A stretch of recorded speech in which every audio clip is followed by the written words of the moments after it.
اعوذ باللہ من الشیطان الرجیم بسم اللہ الرحمن الرحیم۔ معزز ناظرین، بحمد اللہ تعالی آج ہم علوم القرآن حصہ اول لیکچر نمبر 7 میں شریک ہیں۔ آئیے سبق کی جانب چلتے ہیں۔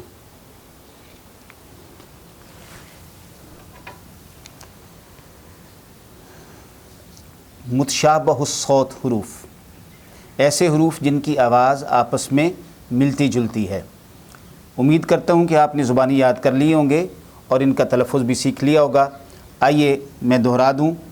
تا تو بولیے گا، تا تو، تا تو، ثا سین صاد حا ہا دال ضاد ذال زا ظا قاف کاف حمزہ عین۔ حروف مستعلیہ، ہمیشہ بھاری آواز سے پڑھے جانے والے حروف۔ حروف مستعلیہ، ہمیشہ بھاری آواز سے پڑھے جانے والے حروف۔ دہرا لیں۔ خا، پہلا حرف خا، بھاری آواز سے منہ بھر کے خا۔ صاد، ضاد، طا، ظا، غین، قاف۔ پھر سے خا، صاد، ضاد، طا، ظا، غین، قاف۔ آج کا ہمارا سبق ہے شبہ مستعلیہ، ایسے حروف جو کبھی بھاری اور کبھی باریک آواز سے پڑھے جاتے ہیں۔ ایسے حروف جو کبھی بھاری اور کبھی باریک آواز سے پڑھے جاتے ہیں۔ الف لام را، بولیے گا الف لام را۔ الف کب بھاری آواز سے پڑھا جائے گا اور کب باریک آواز سے، یہ ہم نے کل پڑھ لیا تھا، میں دہرا رہا ہوں۔ الف ہمیشہ اپنے ما قبل کے تابع ہوتا ہے۔ الف ہمیشہ اپنے ما قبل کے تابع ہوتا ہے، یعنی الف سے پہلے والا حرف اگر مستعلیہ ہو،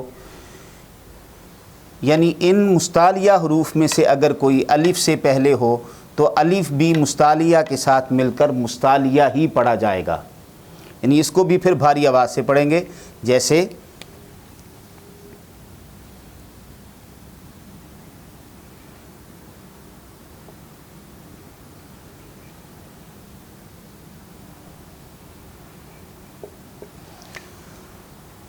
خا، اگر الف ساتھ شامل نہ ہوتا، فقط خا کی آواز پڑھتے تو خا زبر کے ساتھ۔ اب الف ساتھ شامل ہوا ہے تو اب اس کی آواز کو لانگ کر کے پڑھیں گے، خا۔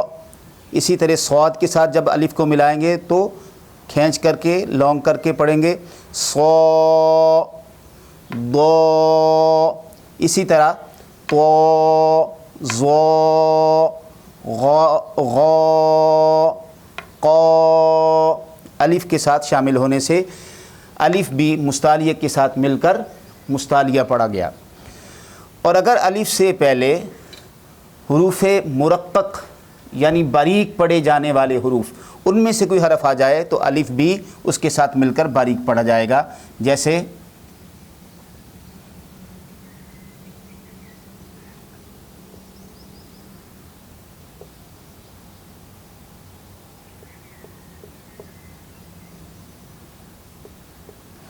اب یہ مرقق حروف ہیں یعنی باریک پڑھے جانے والے۔ ت، اب الف بھی اس کے ساتھ شامل ہے، جو ہم کھینچ کے طول دے کے آواز کو ادا کر رہے ہیں، یہ الف کی آواز ہے تا کے ساتھ ملنے سے۔ ت، ث، ج، یعنی مستعلیہ کے علاوہ جب بھی کوئی حرف آئے گا تو اسے پھر باریک آواز سے پڑھیں گے تو الف بھی ساتھ باریک پڑھا جائے گا۔ دوسرا حرف ہے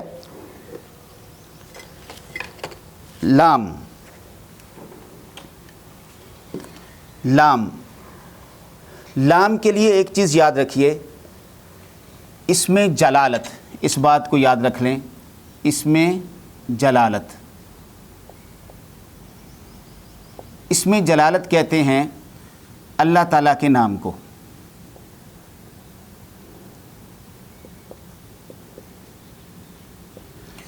اللہ کے نام کو اس میں جلالت کہتے ہیں۔ اس میں جلالت میں حرف لام استعمال ہوتا ہے، اللہ، لام۔ شبہ مستعلیہ کے تحت حرف لام کا قاعدہ یہ ہے کہ اگر حرف لام اس میں جلالت میں پڑھا جا رہا ہے، اگر حرف لام اس میں جلالت میں پڑھا جا رہا ہے تو اس کے پڑھنے کے دو طریقے ہوں گے۔ ایک یہ کہ اس میں جلالت کا ما قبل اگر زبر والا حرف ہو یا پیش والا حرف ہو، زبر والا یا پیش والا، یعنی اس میں جلالت حرف لام سے پہلے حرف کے اوپر زبر ہو یا پیش ہو، تو اس میں جلالت میں حرف لام کو بھاری آواز سے پڑھا جائے گا۔ اللہ، اللہ، اللہ، موٹی آواز سے، بھاری آواز سے اللہ۔ اسی طرح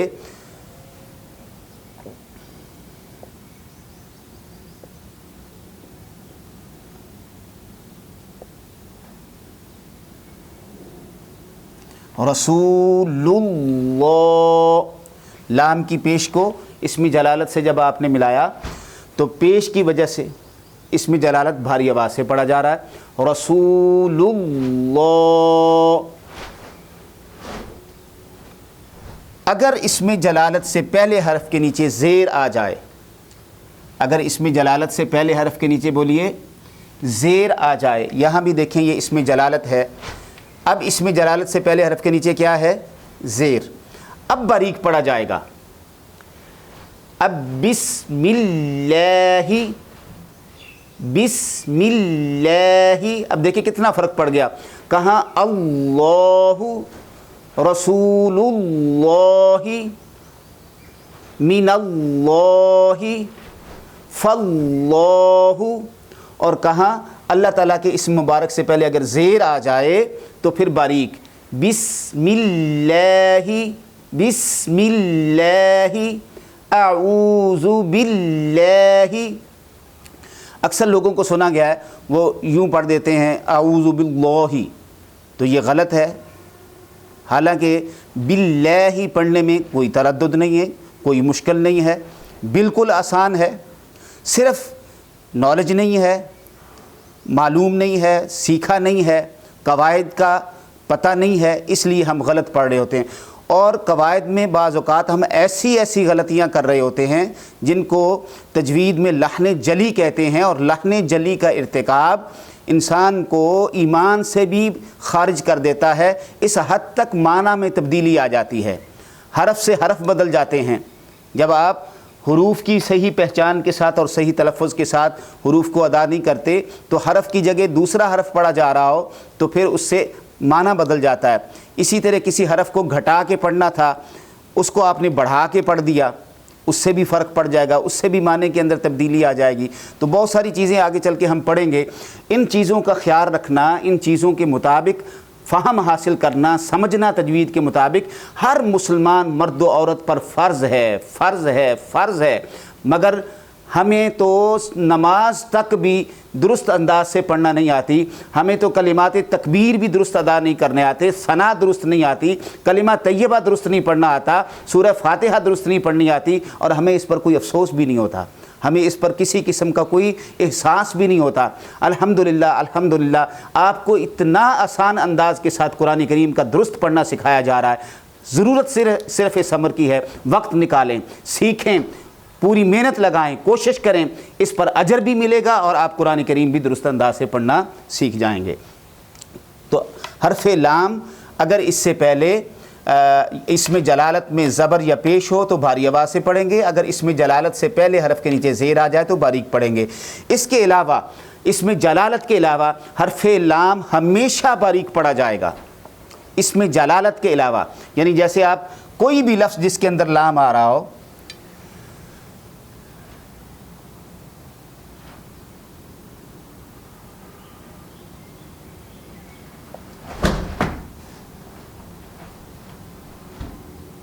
اِلَّا الَّذِينَ باریک، اِلَّا الَّذِينَ، اِلَّا یہ اس میں جلالت نہیں ہے، ٹھیک ہے، لہذا اس کو باریک آواز سے پڑھیں گے۔ تو اس میں جلالت کے علاوہ ہمیشہ حرف لام باریک پڑھا جائے گا ہر جگہ۔